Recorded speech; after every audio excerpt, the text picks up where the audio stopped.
Ryan, do you have any tips on designing a small city level like Spider-Man or Yakuza? I've done most of my mechanics, but I'm struggling to create a map.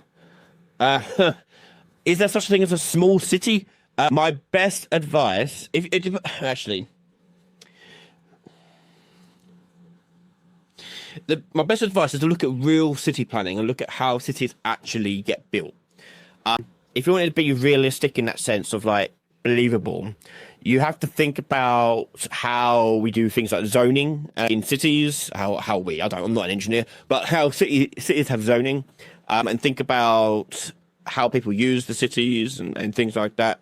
Look, just do tons of research into actual cities. So the guys that make GTA, for example, don't just make it on a whim. They go to cities all over the world and take millions of reference footage and photos, because you won't know unless you go there, and that's how they make their cities feel like New York, LA, Miami. That's how they do that. So do your research. Obviously, I'm not telling you to go fly somewhere.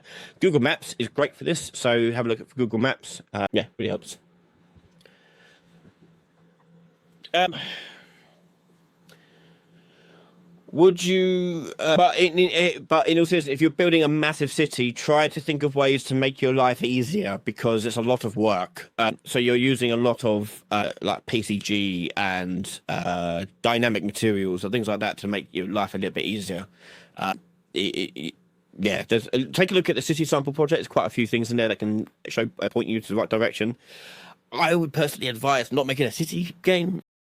For more game dev tips and advice, subscribe and follow Ryan Laley Games.